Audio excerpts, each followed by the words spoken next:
So we'll start things off today with just some kind of general items, and I think overall we will look at kind of more of a global aspect to start, and then kind of zero into actual program design and things of that nature moving forward. So the first couple presentations will be just based on looking at things that you can do, and then moving forward, we'll look at items like how we can arrange those things. So I think with this, this type of presentation, one thing that I wanted to do was zero in on a particular audience. One of the biggest difficulties I think there is when you present at a clinic or something of that nature is you have no idea who your audience is going to be. So I figured by looking at or zeroing in on just saying beginning jump coaches, hopefully that would make it a little bit more specific. And it's going to, I think, allow me to dive into some items that I haven't discussed in the past. So hopefully you'll find it valuable. With the jumps in general, one big saying that I always come back to, and I always tell our athletes, is jumpers are sprinters first.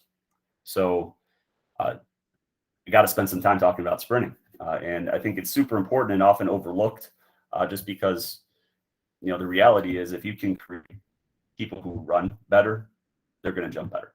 All right. A lot of the things that happen in the air are a result of what happens on the ground when they're sprinting. So cleaning that stuff up will go a long way. So that's what I'm going to kind of spend today going through. We'll see how far we get. But I come back to this quite a bit, the long jump triad, but I think it really comes into play when we're talking about any of the jumps. Really the results, we would need to optimize takeoff speed. That's obviously going to be a little bit different with high jump in terms of what they can handle, but you want it to be the maximum velocity that can handle and still get up. So we're looking to optimize takeoff speed. And that's really more than just what they are capable of running at a max velocity, and we'll get into that. We need to make sure that they are coordinated to be able to handle that speed. And then with the jumps, I do think that there is just some general, it's just the violent nature of all three events that have some unique requirements when we just compare it with sprinters. All right, so it's a little bit different. I'll actually present this as well. Let's see that a little better. There we go. So with this triad, the speed component, all right, kind of an underlying factor that goes into that also is, are they strong enough to handle moving at a higher rate of speed? So that's something that we'll address as we go through. That's not only from a load perspective, but then as a jumper continues to move faster and faster, they're going to have less time to exert force. So they're going to have a smaller contact time during that moment of truth, that takeoff, to be able to express the force that they have. So there's kind of a dual nature there that is kind of, I think, sometimes overlooked. Coordination, all right, their ability to handle the higher percentage of max velocity. So if you get an athlete faster, are they going to be able to utilize that on the runway? And sometimes the answer is no. They're just going to kind of not be able to coordinate the movements that are necessary as they get closer and closer to the board. So being able to address that coordination issue is huge. And then, as mentioned before, the resiliency, the jumps are just, they're violent. So we kind of have to do, I think there has to be some additional training that has to occur with jumpers when we compare it with just sprinters. And we'll talk about that as we proceed. So one big thing that I always go back to, it's kind of I think it's from Gary Winkler. He always talks about always looking upstream. So anything that happens is a result of what preceded it. So I think it makes sense for us to start with the start, all right, and how an athlete will begin their approach. One saying that I utilize and I tell our athletes all the time is, if you run like crap, it's not going to look good in the air. So crap on the runway doesn't turn into diamonds. When I look at an approach in general, all right, three big things. Posture is king. We're always going to be looking for quality posture throughout. the angle that their body is making with the ground. The two key things I really look at is torso angle and then into the neck, and then the shin angle that they're making with the ground upon impact. And then just the overall rhythm. It should be a gradual increase in tempo as the approach goes on. So there should not be just like a jumper kind of moving slow and then accelerating super fast. It should be nice and a nice build up throughout. We often see that for sprint coaches. And when you tell like an athlete to run a fly 10 for the first time, you don't give them much instruction, and you see them jog. And then if you're timing it like a 10-meter fly or something like that, like 1 meter before the timing zone starts, they all of a sudden start to sprint really, really fast, and they're just accelerating through the timing zone. They're not at their top speed throughout the entire rep. So we don't want to see that either on the runway. So this is an example of an athlete working through it. So most of the videos that I have will be of high school kids, and they're not going to be perfect because it's hard to be perfect. So this kid is pretty good. But anyway, just looking at the approach in general, we'll let it run one time through.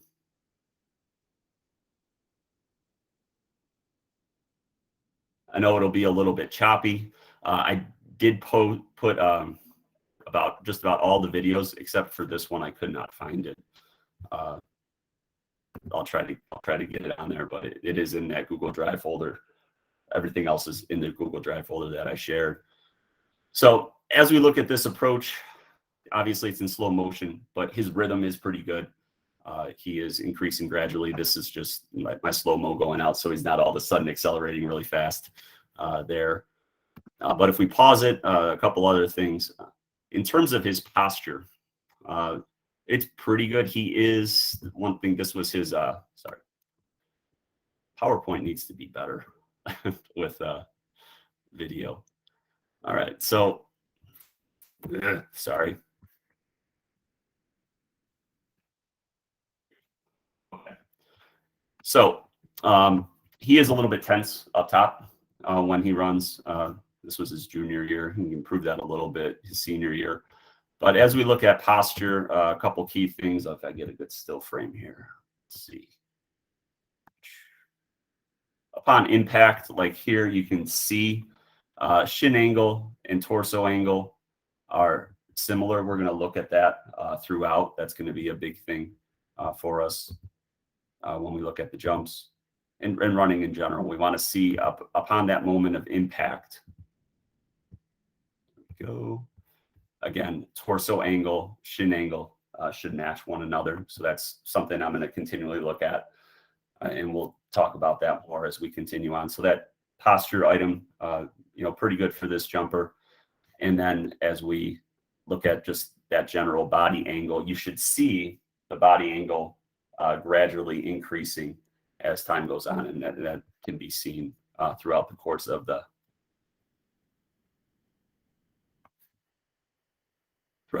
run here. This I think was just done on my iPad, but I now use Dartfish.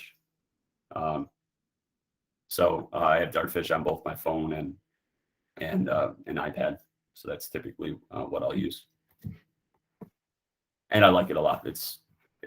There's a little bit learning curve with it, but it's pretty good.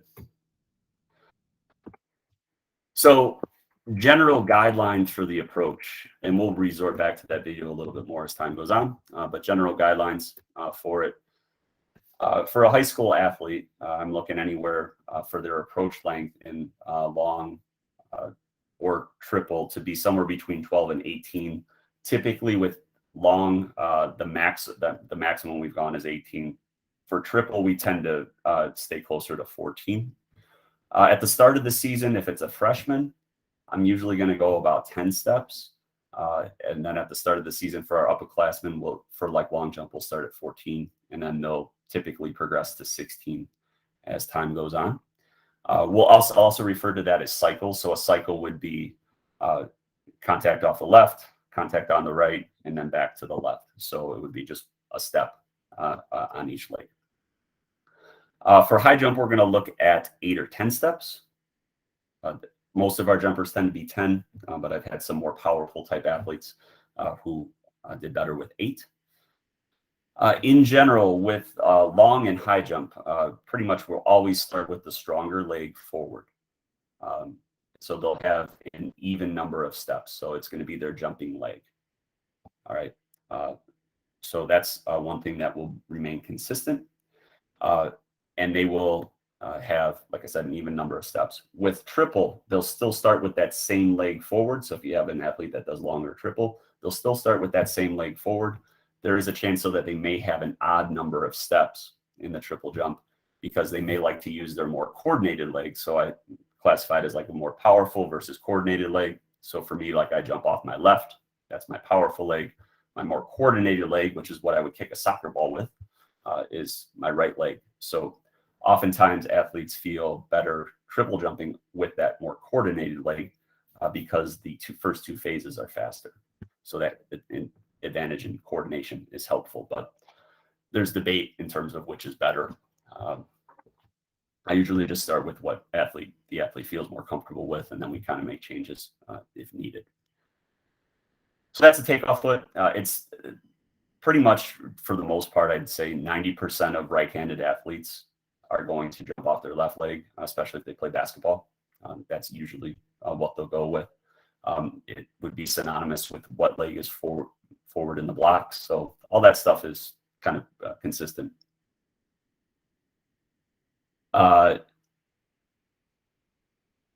Start with their jump foot down, so it's an even number of steps.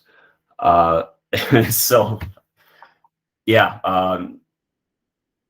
the odd number of steps, if there is an athlete with an odd number of steps in triple, what I would tend to do is start the count, and I will get in more of that later, but I would start the count on whatever leg their jump leg is. So if they triple jump off their right, and that's the leg that they're going to jump off of, and let's just say they start with their left foot forward, I would start the count when that first right comes down, when I'm watching the approach, and we'll get into that some more as we go. All right, and I'll address it. I think I have that video coming up, and I'll explain that a little bit more. The coach's check mark is something that I will probably explain a little bit more in detail next session. It's going to be something that, all like collegiate coaches say you should use a coach's check mark, and that's great. But, when you're at a high school meet and you're doing 75 different things, it can be kind of difficult to have a separate mark for every athlete. So I'll explain what I do there and what exactly goes into utilizing the coach's check mark.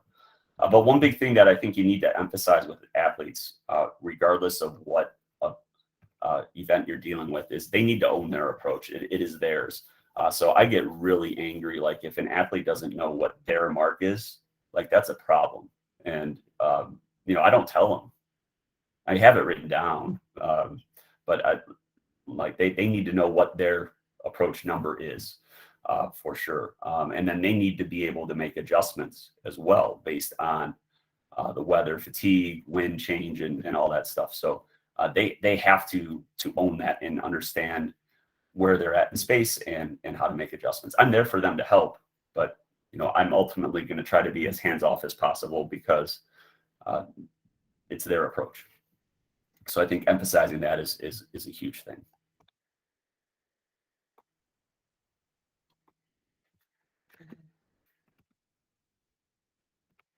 So one big thing with the approach is this idea of variance. And in the Google Drive folder that I shared, there is a document. It's a research study done by James Hay. And within this, it's a really good read.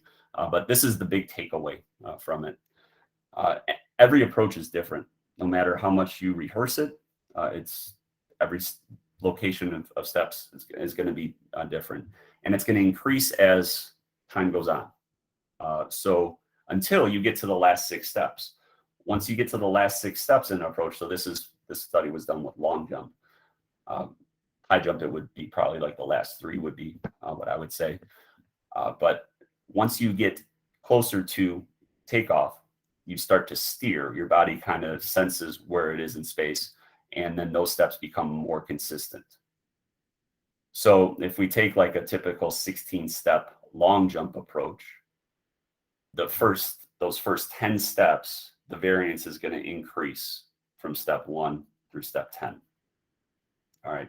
So what that tells me is we are going to be in the greatest control at the very start and most accurate at the end.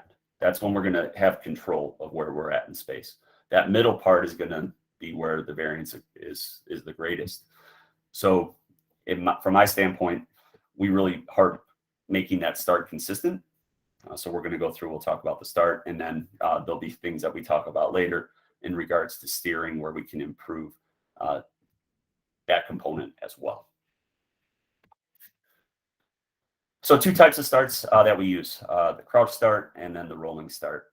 So there is, additional options where athletes can run in, but I'm not a huge fan of those with high school athletes just because it enhances the variance. I've only had one athlete in my almost 19 years now that did a run in start or like a skip in to the start, just because he was a YouTube nerd and he saw all the Olympians do it, so he wanted to do it. But he proved to me that he could be really, really consistent with it. So, but other than that one particular athlete, we either use crouch or rolling.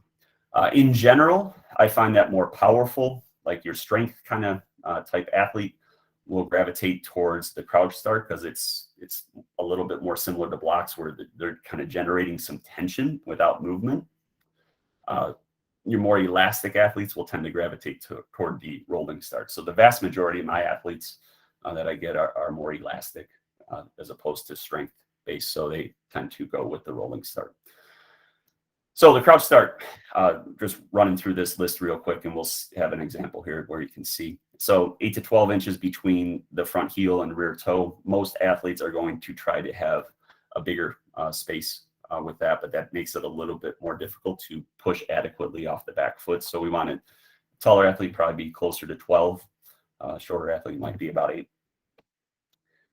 Shins should be angled forward, hips flexed, slightly above shoulders, between the feet. We'll see that here in a second. We want the chest close to the front thigh. So there should be some flexion at the waist, and then the athlete will unfold. Arms can be kind of down like a wide receiver if they wanted there. It's kind of similar to coming out of blocks. I usually have them just start with them in an alternated position, just because I think it allows them to, it's already set. They don't have to think about it. They can just explode straight out of that. And then full extension. So we should see a straight line through the post. We'll see that in a second, up and out. And then probably the most difficult component is to push off both feet, which is also the same with sprinters going out of blocks. It's hard to coordinate that movement and push adequately off both feet. So here's an athlete rocking through a crouch start. You can see his spacing. It's a little bit wider than I would like. It's going to make it harder for him to push off that back foot adequately. The other piece about this athlete, he's not very flexible. So his shoulders aren't down as far as I would like them to be. When you are able to flex more at the waist, it can load up that front leg a little bit more. He just is struggling to get there. He's not comfortable getting there, I should say. So let's just watch through here.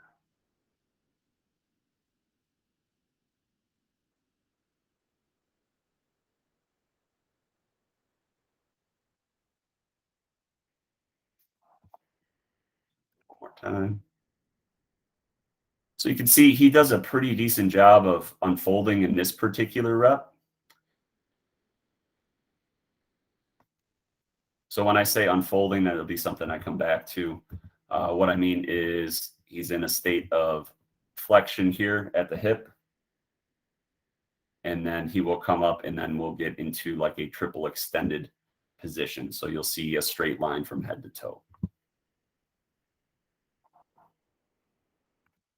So there you can see a pretty good posted position there out the back. Arms are split nicely. I use Tony Holler's split and rip cue quite often. So that right arm will now rip through. So pretty big split, rip through. One thing that we're working on with this particular athlete right now, just so you can see when his right foot, you can see it on this one, when this right foot comes up and then comes back down, he's going to flex at the waist again. It's really been kind of something that he's been struggling with. So let's see. You can see how he just leans forward a little bit there.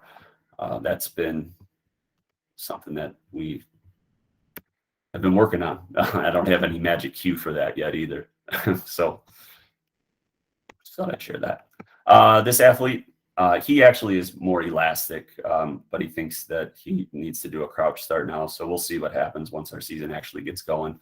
But anyway, as we look at this one here, you're going to see something that's pretty common. He's going to keep his chin really tucked. By the end of today, I'll figure out that I need to just pause it here. So he keeps his chin tucked down, so he's not having adequate posture throughout the run. It's just not as efficient in terms of applying force to the ground. And also just in terms of where he's going to come up and then eventually look at the board, it's not going to be ideal either. So we want him to be able to target and find the board as soon as possible. He's not going to be able to do that with his head in that position. So that's something that we've been working on, and you'll see us address that as we move forward in the other drills that we'll talk about here. This is from an article by Mario Gomez, and I just stole this image, so I cited it at least. But this would be more of a preferred position in the crouch start. Okay, so you can see, I'd say if I had to guess, that's probably somewhere 8 to 10 inches between the feet. Nice split arm position here. Hips between the feet. So if you drop the plumb line off that hip bone right here, it would be right between, front toe-ish, just like you would have that. Or not actually, that wouldn't be for the blocks, but you can see it's in between the feet there, and then you can again see the shoulders are below the hips. All right, so that's going to put a good stress on that front leg. So that would be, what we're working towards with those two athletes.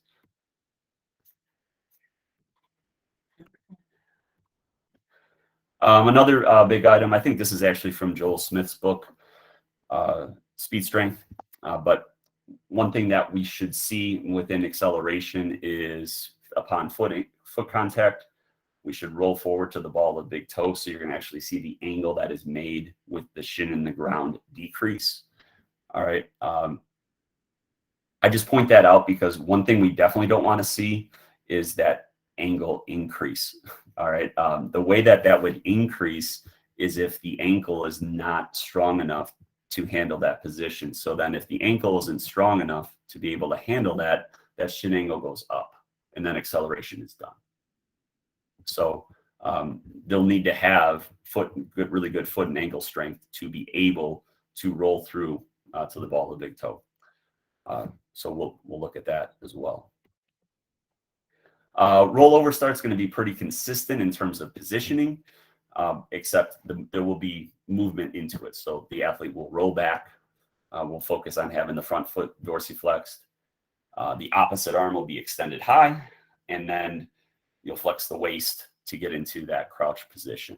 All right, so it's just a more elastic maneuver. So one big thing, just to get the athlete kind of in a rolling move, this is the dorsiflex piece, so they'll roll into it. Again, it'll just make it more elastic. The cue that I use with guys to get them to hinge at the hip from this position is pretend someone's going to hit them in the midsection. Like, what would you do? You would kind of jump back and throw the hips backwards. All right. I have really bad flashbacks to college because my roommate would constantly try to tap us in the midsection. It just wasn't cool at all. So I got pretty good at that hinging motion. Anyway, probably too much information, whatever. So here's this athlete.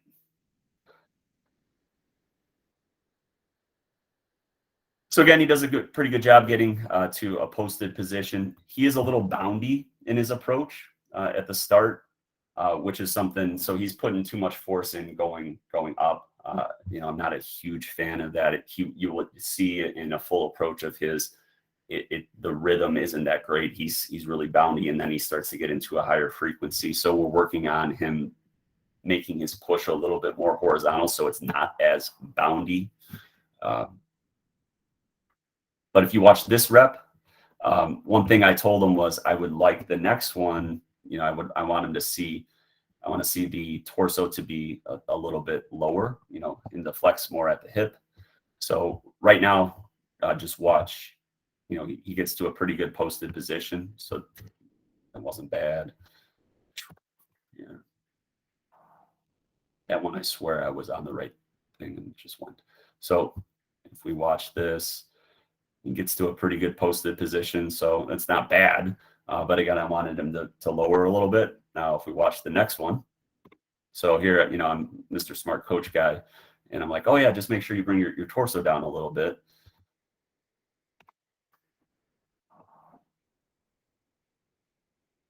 And we'll see torso goes down a little bit, and now his unfolding absolutely sucks. So now I'm thinking like, well, what do we need to do now to help fix that, right? Because clearly I don't got the easy fix going here. So we'll address some things there with unfolding properly. Obviously, that was his first rep doing it, so not like too concerned about it. But we did video it, we looked at it. He saw it, he was able to kind of connect it. But we did some things in between to help with that unfolding, and you'll see some of those here shortly. So overall, with the approach, what we should see at the start, really big ranges of motion with both the arms and the legs. All right, and then that'll gradually quiet down, so it'll become less of a range of motion. A big thing that I'll continually come back to is you should push to vertical. All right, so pushing to vertical means getting to an upright posture, and in long and triple, that will tend to be well, actually, all three jumps, it'll be a third of their approach step, their step number. So if you have an athlete with a 16-step approach, we're pushing to vertical in 6. I guess you can make an argument for 5 as well, but usually 6. If they're going into the wind, which would be cruel, maybe we would extend that to 7 or 8. For high jump, if they have a 3-step approach or a 10-step approach, we're pushing to vertical in 3. So you'll have some athletes who are a combination, maybe high jump, triple jump. So when we do certain drills, we will consistently alter the amount of steps it takes them to push to vertical. This will be different, again, with where they're at. If they are also a sprinter and pushing out of blocks, ideally you want to be pushing as long as you can when you're coming out of blocks. But this is, again, something that they may have to toggle back and forth with various events. So if we look at Quentin here, we'll count his steps. So he is a right-footed jumper. So when I'm watching an approach, I only count his right foot. That just makes it easier for me. All right. So as he goes here, I don't count this first left. So that's 1, 2, 3. So that 3 right there was his 6th step. Okay. So we go back and watch it from the start.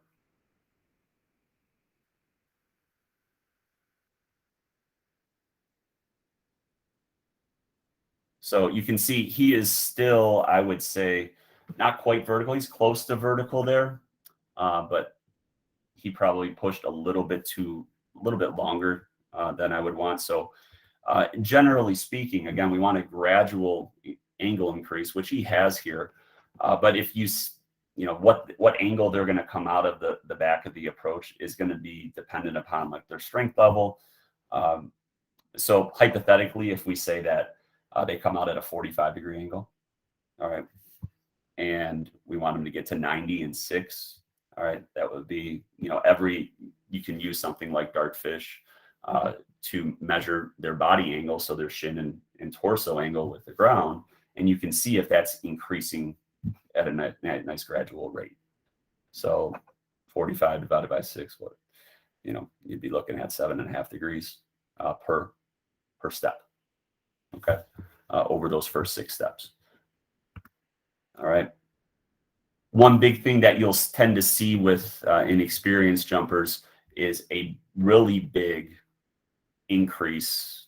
It won't be gradual, so they'll just be kind of cruising along, and then boom, they're upright. All right.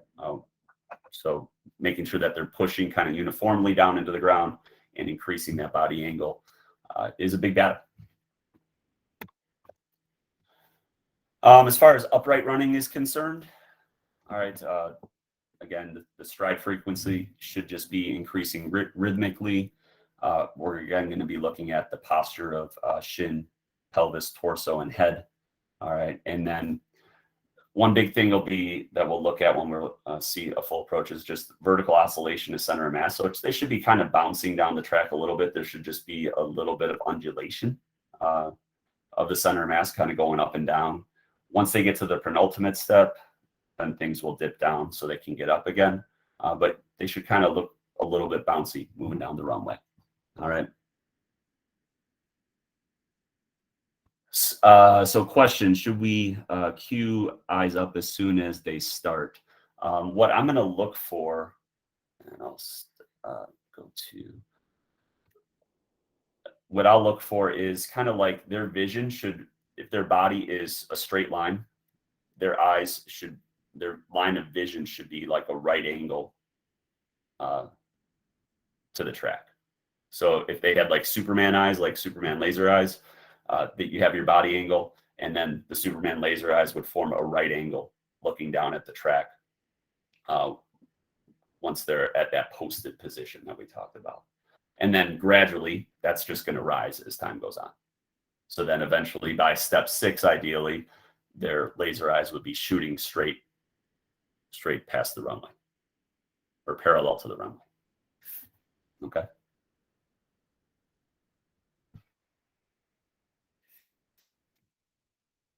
So practicing the start, this would be how we coach it to get all of those things that I mentioned kind of lined up. All right. So the first one would be bi-level jumps. All right, to practice pushing off both feet.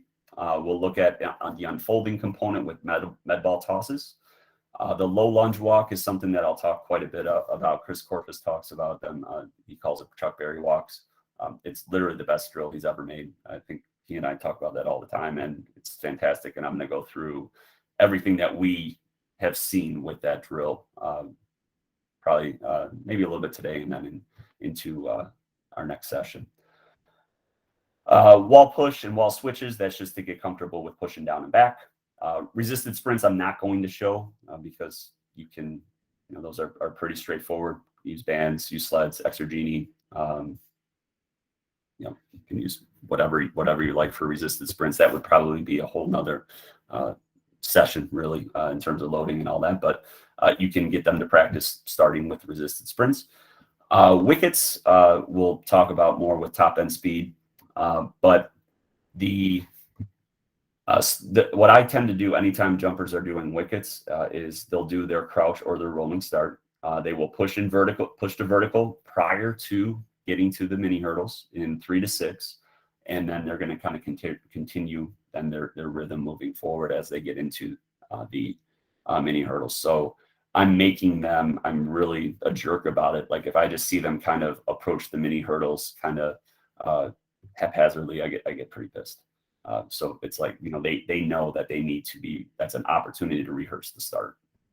So that's a big thing. And then waterfall mark accelerations, I'll show a video of that today. The V8 chart stands for a Vince Anderson chart. He has a chart that's related to PR distance. It's also, he has one for the 100 hurdles, but it gives specific markings that the athlete should hit based on their PR in acceleration. So I'll show that. I'm trying to see if I'll be able, I only have a hard copy of it. I bought it from Complete Track and Field. I don't think they're for sale anymore. So I'm going to get in contact with Lateef Thomas and just see if I can share that. So hopefully I'll be able to get that to you guys as well.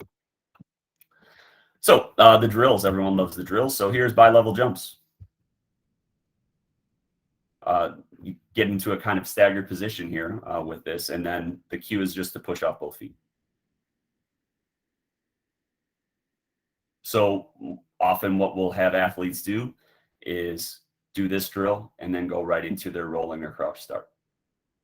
That way they can hopefully take that feeling of pushing off both feet with the jump, which is easier, and translate that into being able to do it within their start.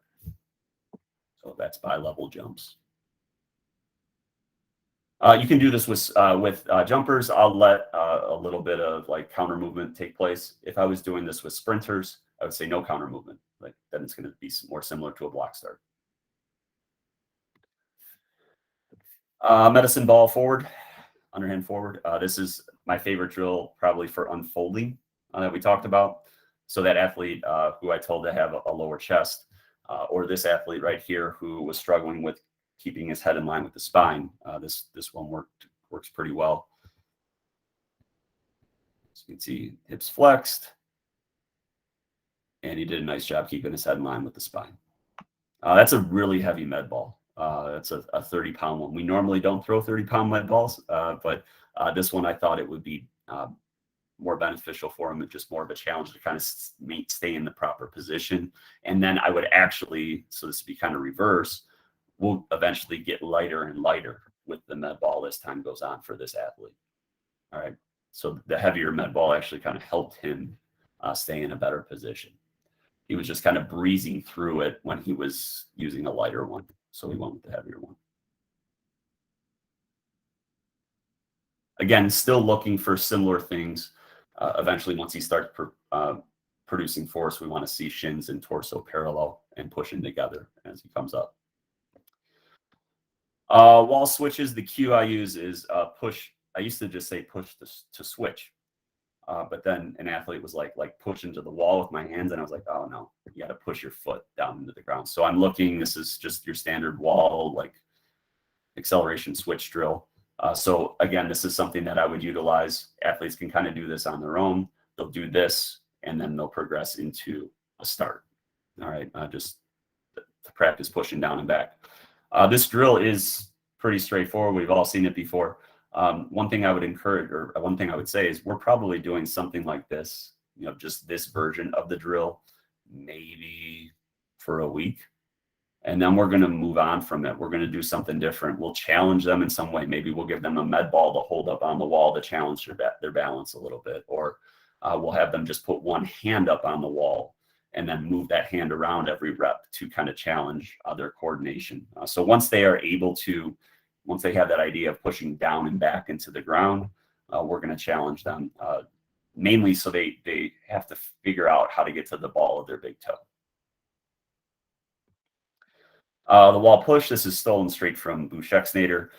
So this is just to get them feeling how the angle that they're going to it'll gradually increase. So their body angle gradually increasing with the ground, how it is changed by pushing into the ground.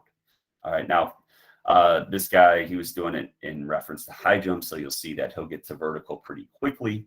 But when I do this drill with athletes, I'm changing the amount that they push to vertical every rep. So I'll, maybe to start, we'll just say push to vertical in 6. So they're going to get 6 steps to get to vertical. But then eventually I'm just going to call out a number. I'm going to say 7.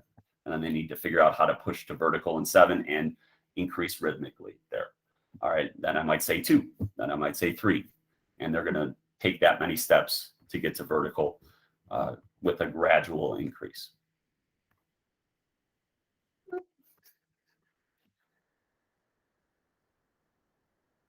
So you can see like when this left comes down, you'll see how his hips rise, right? The hips rise and become more vertical. So really that second left is probably the best view of that. A couple things that I'm not crazy about, like his heel recovery here in both is not great, but you can get the idea of how that push into the ground is what's causing the hips to rise. So athletes will get those 2 drills mixed up. So usually what I will do is introduce the switch first and then move into the push. And then we can kind of go back and forth between the 2. The waterfall mark accelerations, you can see here I have like wood slats. So these are actually to the side of the athlete. And I'm using those as markers as I film this. So all of these athletes were about, that just worked out. They were all about the same PR. So this is utilizing Vince Anderson's chart where, these guys at that time were about 18-foot long jumpers. So they were all using the same acceleration pattern here. And this is just basically a cue to get them to push properly. All right. So what I'm looking for is when their foot comes down, their hips should be even with the wood slats. All right. So their feet are going to hit where those wood slats are. But I'm also looking at the hip. Okay. So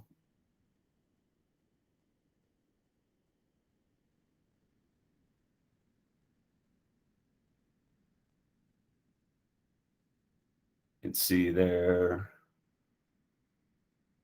he's doing a pretty good job hitting those marks. Towards the end, these last two, he's a little bit short. So the conversation we had after this was make sure you continue pushing, right? To project those hips a little bit further. All right. So how can you use this? My thought, and I haven't done this yet, but this is definitely going to be something that we do a lot. And it will be, I'll probably have 3 lines of these based on different PR lengths. And I'm going to give every athlete a partner. And they have them partner up. Every athlete has a phone. Every athlete has video. These markings kind of self-coach it.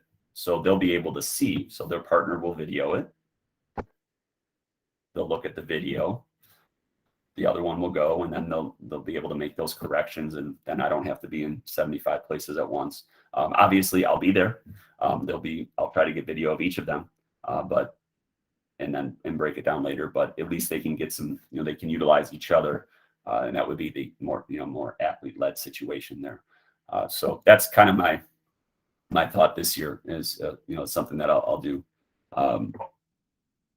pretty consistent. So I think what I would do is probably have like this, like I said, was set up for like an 18-foot PR. I'll probably have one set up for like a 17, 18, 19. It's usually going to be, depending on surface and things like that, it will be based off of, you might have to take them a little bit down from what their actual PR is. So you can see we're on field turf here and barefoot. So I think this was based off 18-foot PR, but I think I actually used the 17-foot markings because we're on a softer surface. Okay.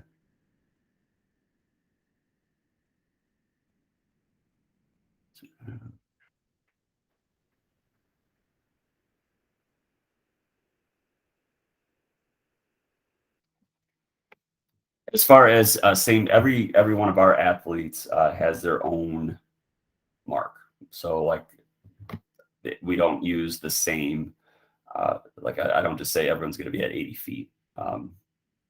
They'll be a little bit different. So I guess in theory with this, I think the Vince Anderson chart, it goes through like step, I think it's 16 or something like that. But I think that there's going to be some variance there as time goes on. So I'm just using this mainly as a cue for them to like, these are marks they should hit when they're pushing. Now, if I had an athlete that went through this and was pushing past them, then obviously, like I said, I'm going to have probably 3 different series of this. I would bump them up. Or if they were at the last one that were furthest apart, I would know that I need to put some more tape down on my rope for the markings. So it's just a cue for them. It's trying to really get a burden off of me where they have something that they can utilize with each other and reflect upon and know if they're pushing well or not. So when I use it, I'm probably only going to go to about step 8. That way they can push to vertical in 6, and then they'll be vertical for 2, and then just kind of continue on. So you can rehearse a ton of those. I mean, you can,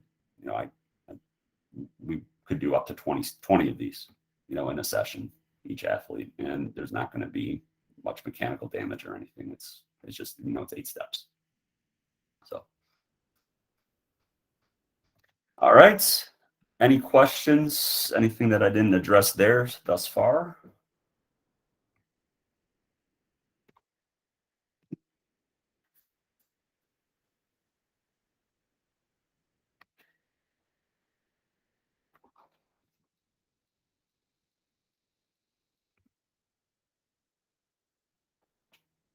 So I can begin going into like the upright running stuff and the low lunge walk. It's really up to you guys. You let me know if you want me to continue, or we can call it. Or again, if you got questions, comments, concerns, we can make this open time to share.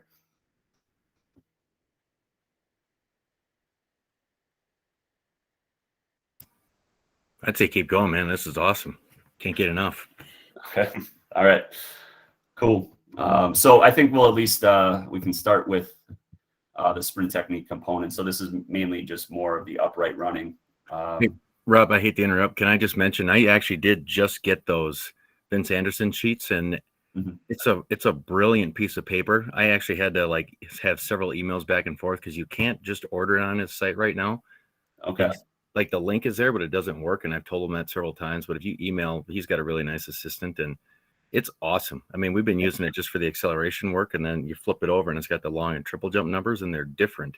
Yep. Kind of like you said, it's not the same acceleration. It's different in the long jumps. Yeah, and that's like I remember seeing Vince at TFC, and it was like, it was funny seeing him talk about it because he's like, you might not think they're right, but like, the dude spent like 35 years putting that thing together, crunching numbers. So it is a absolutely brilliant piece of paper. I mean, there's so much information. The only problem with it is I'm starting to get old and the numbers are so small. You can't see anymore. You need like a magnifying glass. But Can I give you guys a quick tip? So I took a cheap Harbor Freight tape measure and I marked out several different ones, and I used like 9 different colors. Yeah. And I've got it on there so I can roll that out. And then I even we just got our track resurfaced. I went out there with a spray paint and template, and I've got it marked so we can practice that stuff. So just a thought for somebody. Yeah, I used rope and phasing tape. And it's a good idea too. Yeah. The rope gets untangled. I got to get a reel for it. But yeah, it is great. So this is something that's totally new. I haven't really shared this with anybody, so hopefully you find it of value. But this is like the biggest sprint technical issues that I see and how we can correct them. So in general, with foot contact, when an athlete's accelerating, they're going to be biased towards hitting towards the ball of the big toe. So that's number 3 here.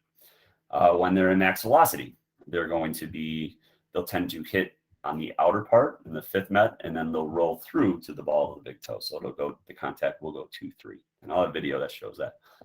In speed decay, so after max velocity into more like a speed endurance type situation, the sprinter will still hit on the ball of the 5th metatarsal, but then you may see some heel contact.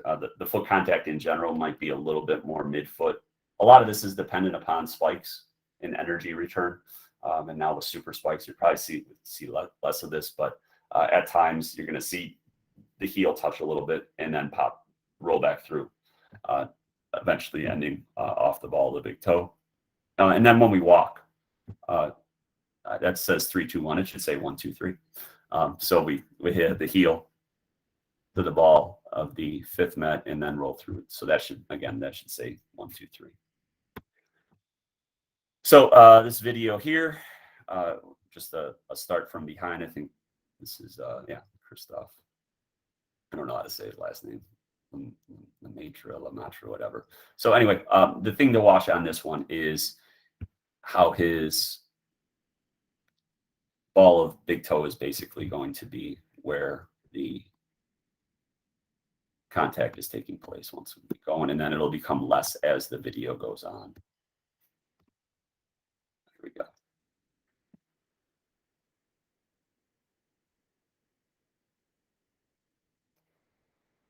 So you can see how he kind of pushes out, and then he's hitting basically on the ball of the big toe, and then eventually it'll become a little bit less as time goes on. I did put the presentation so I know when we're in the Zoom situation, like it's going to be a little bit choppy, so you can always go back and everything's linked. So you'll be able to see that.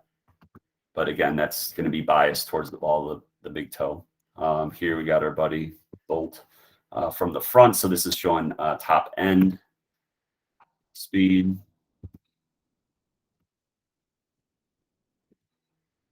Really, if we watch the this guy from England, it's even easier to see it. You'll see how he's biased towards hitting on the ball of the fifth met and then rolling through to the ball of the first metatarsal. So you'll see that little flick that happens here. So the contact takes part on the outer part of the foot and then rolls through to the inner part. So I think it's easier to see in the guy from England. But anyway, so that's just showing those different contact points. So this takes us into the low lunge walk, Chris Corfist's invention that is just a fantastic drill. So the cues that I utilize for this drill are the aggressive swing leg. So the leg coming off the ground, we want it to be aggressive. That'll give them enough time to roll to the ball of the big toe on the leg that is on the ground. We're looking for a midfoot landing. So the heel should be slightly elevated. So if we just watch those two components, we watch the right leg, the swing leg, we want the right leg to be aggressive coming through, and then a midfoot landing. So this is a tough variation because that's a really heavy water bag. Normally we would start athletes without the water bag. The band is actually making it easier because it's taking off load. So we'll start with the band and then eventually progress to not using the band. Okay, so that's the first two pieces. If we watch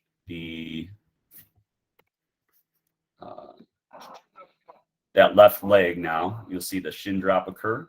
So you can see the shin drop rolling through, shin drop on that right leg there. And the cues we're looking for rolling through the ball of the big toe. And then at the end, the rear foot, so like right there, this foot should be perpendicular to the ground or close to it. Okay, that would mean that they're rolling through fully. Hey, Rob, can I ask you one question on that?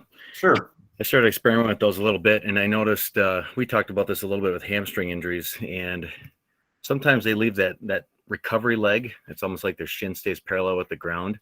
Instead of when you get to high-speed mechanics, you kind of want to, Bolt and all those guys tuck that foot up really close to the glutes. Yeah. And I've been trying to cue them to, bring that hamstring up. Let's not get lazy. How do you teach that?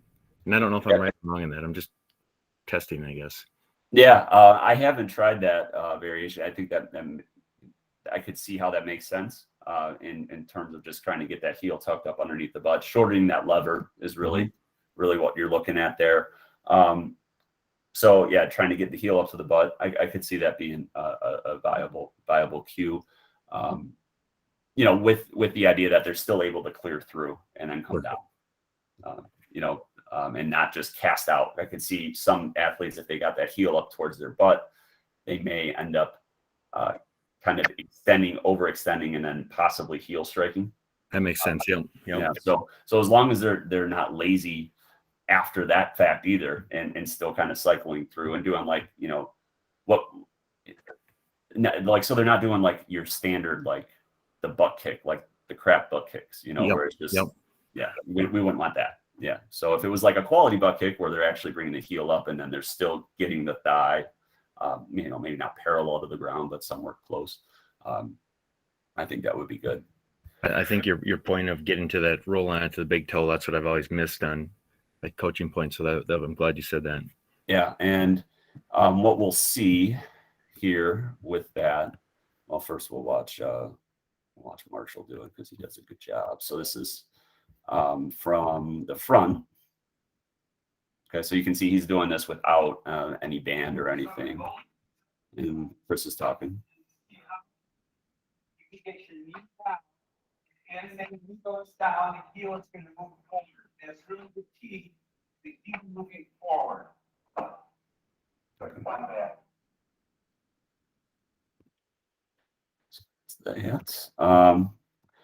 So here are the common errors, and this is, I think, what is often overlooked. What I've noticed with this drill is if you see an athlete do something wrong in this drill, they do it when they run. It's crazy. So like you can be awful at, and this is really just with the foot interacting with the ground. It'll tell you what they're going to do when they're running, and that's what's amazing about it. All right. So like, you don't have to like sit there and video, like, I mean, I still do video them running, but like this will tell you what it is, and it's slow and you can see it. So the first error that we'll see with this is toeing off towards the 5th metatarsal. Okay, so here's me in my classroom. That's correct.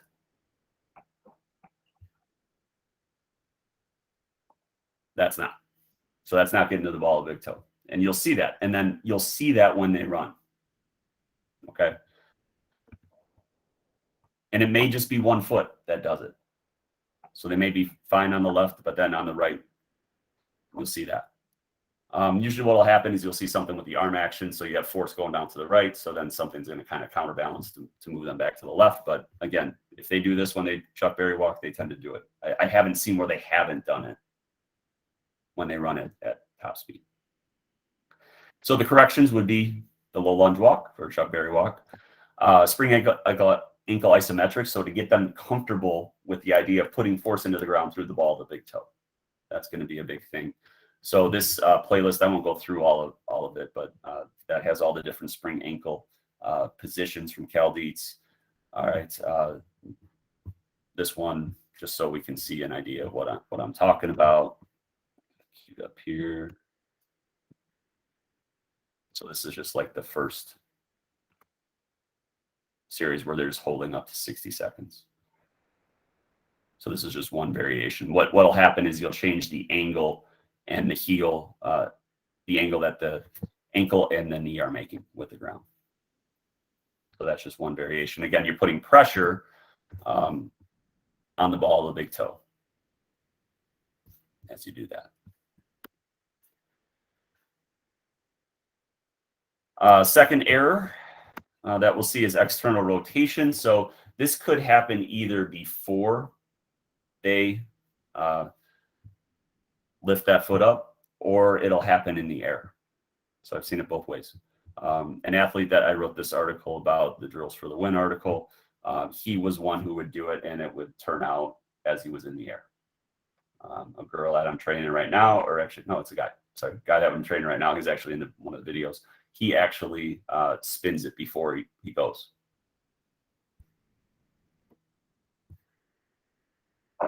So here, spin before and then go. Get to the ball of the big toe there, but not ideal in terms of just interacting with the ground. This is like the people that spin. So in gait, what would happen is he would hit, he would kind of spin, and then he would go. That's not ideal. Here, that last one, you'll see it turn in the air. Are these your crossover gators, Chris? Or Rob?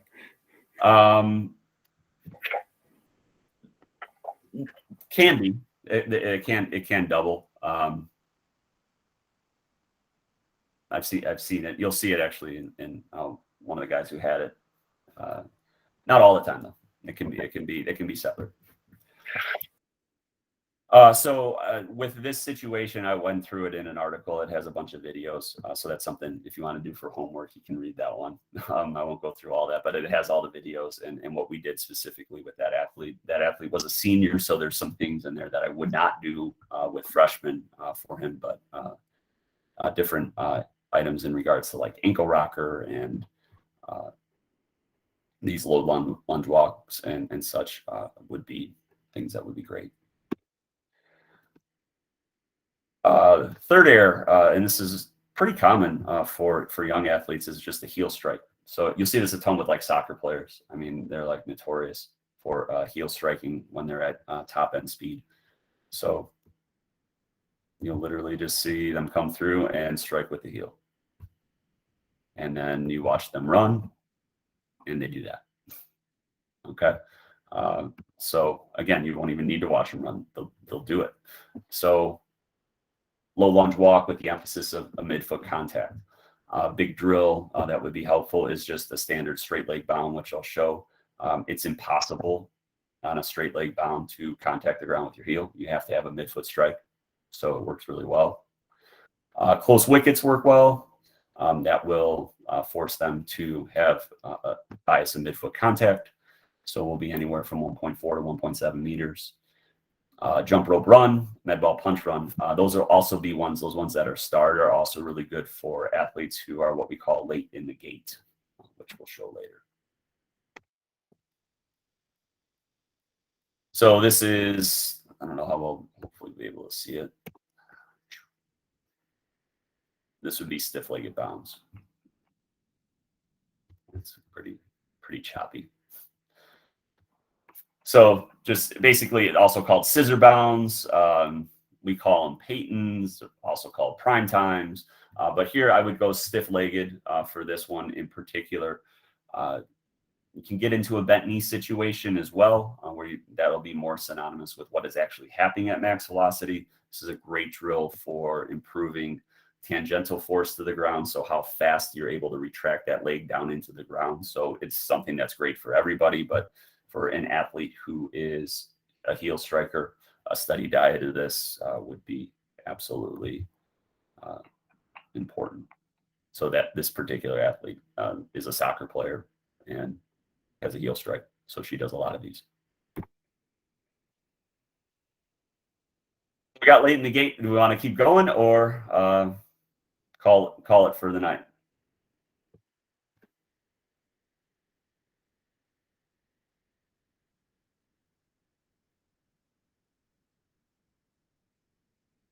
Any questions so far?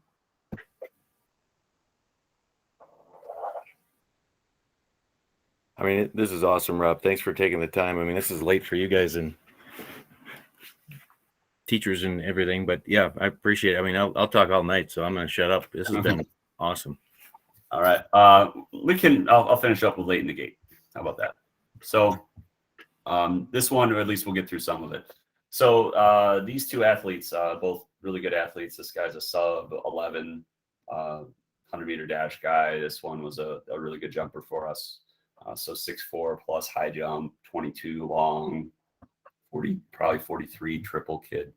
But you can see late in the gate, what we mean by that is at moment of contact, the knees aren't together. So you can see it a little bit better in this picture. This guy was a football player, running back. So he's biased towards having like an anterior pelvic tilt, which will be a common issue with athletes who are late in the gait. This guy has pretty good posture and he's still a little bit late in the gait. And what was weird with him is it was just that leg. The other one, the knees were matched up perfectly. So we kind of want to see when you make contact with the ground, we want to see those knees together.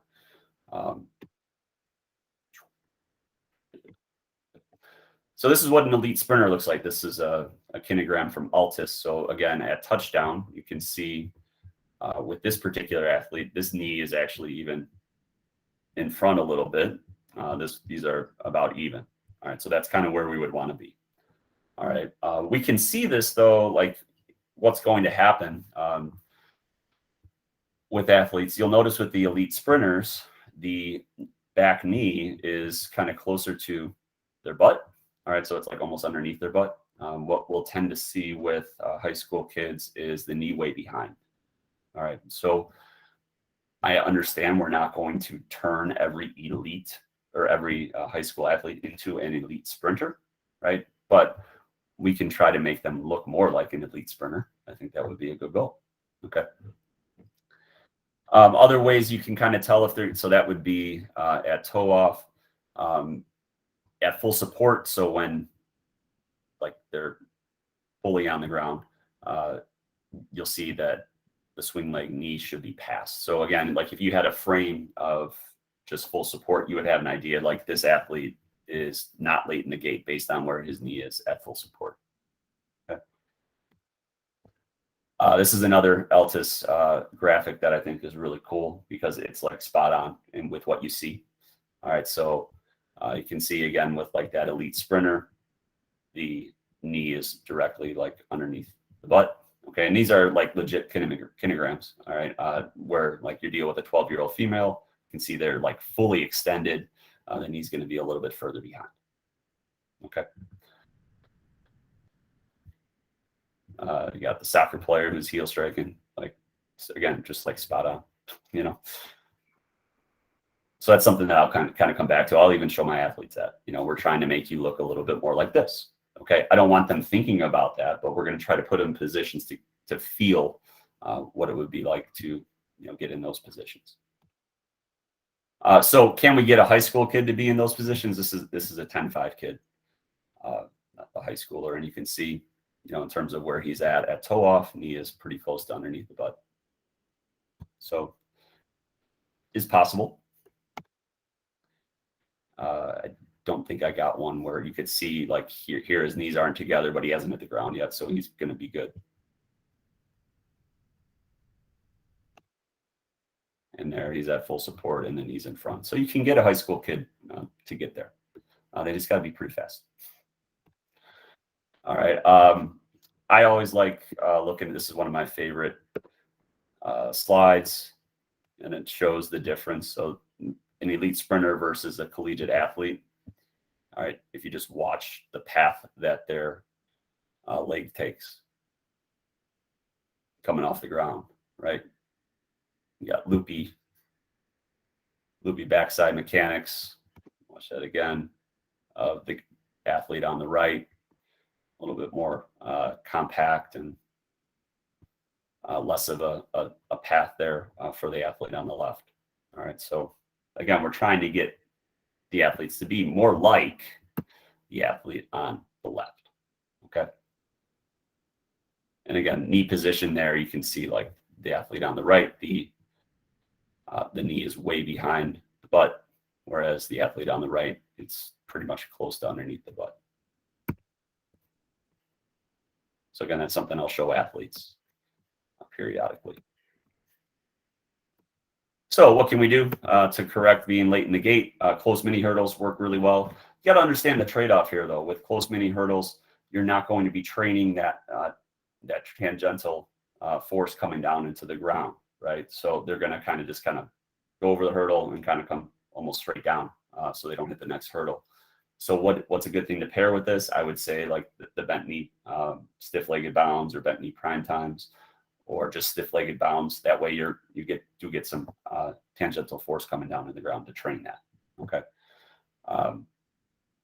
Med ball punch run from Cam Joss is a really great drill. Jump rope run. That athlete that I had first, who had the football player who had the anterior pelvic tilt, I gave him a jump rope and just said, whenever you have downtime, you go and do jump rope runs.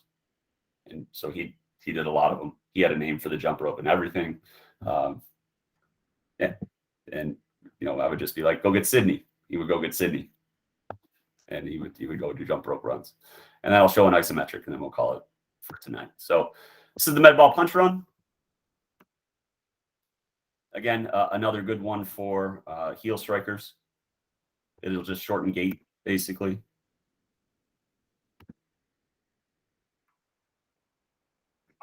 There we go. So it doesn't have to be a med ball. It could be a plate, whatever. You can just have the athlete have their hands there. But again, that's going to get them into a better cycle of gait. The goal is just to try to get the thigh close to the med ball. That's all. Jump rope run. Probably one of my favorites. He's a little boundy on these, but what athletes are going to want to do is jump rope like they were back in the day, where there would be 2 steps between each cycle of the rope, and we're just looking for rope hits, 1 step, rope hits, 1 step. So again, those videos are there. You'll be able to see them less choppy in the folder I provided. And then toe off isometric. So this is just to get them get their body to feel that elite sprinter position. So similar to kind of like a spring ankle iso. All right. So I usually will put like a pad on the wall here. I didn't have one of those in my classroom. So anyway, that's it. And you just hold that position. Again, pressure should be on the ball of the big toe. Notice knee is underneath, close to underneath the butt there. All right, my arm position, that left one is hot garbage. So I should really get better at that. 30 seconds to start, then maybe up to a minute.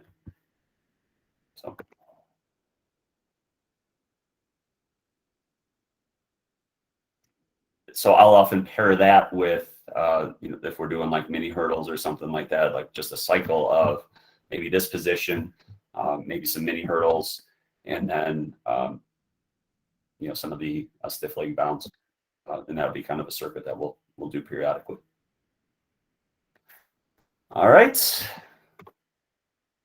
So this is from Cam Joss wrote an article regarding this athlete. Again, he primarily used the med ball punch run, but you can see some of the changes that can be made with an athlete with interior pelvic tilt who's late in the gait. So obviously, not only I think would you have an athlete who's going to be moving better, but will also be less prone to injury and should be moving faster. Less stress on hammies for sure. So we will look at crossover gait when we start next session, and then we'll get into some drill items. So in the Google Drive folder, I did put a presentation that I made regarding skipping, galloping, run jumps. That could be something that you can watch prior to next session if you like. So over the next 2 weeks, and I'll make sure that I'll throw a reminder there. But that way, I have the resource. So some of you may have already had it and already watched it. Cool. But if not, if you could, it's like, I think 28 minutes or something like that. But then I can answer any questions that you have with that. But again, that's just going to give us kind of a global item of stuff we can do, and then we'll get into more of how we can utilize all that stuff. Okay. And we will get, I know this was like primarily looking at running mechanics, but we'll get into more jump specific items as time goes on for sure. I promise. Hey, Any Rob, questions? which video did you say to watch before the next session? Let's see if I can. I've got it pulled up. I'm just making sure I mark it. Okay. Let's go.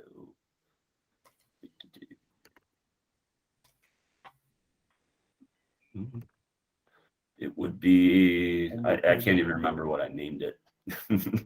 There you go. I should know that, right? No, you're fine. I'm just trying to. Yeah. So that would be in extras. It's in extras. Okay. Yeah. Jump drills for all athletes. Yeah. There you go. That's what I thought. Okay. Yeah. Yeah. There you Awesome. Thanks. go. Okay. Yeah. Thank you. That's a monster too. 1.7 gig. Nice. Yeah, man. That It's was a COVID project. This is like the best bang for buck ever, Rob. Seriously, this is really, really high quality stuff. Oh, well, I appreciate that. Thank you. So I will.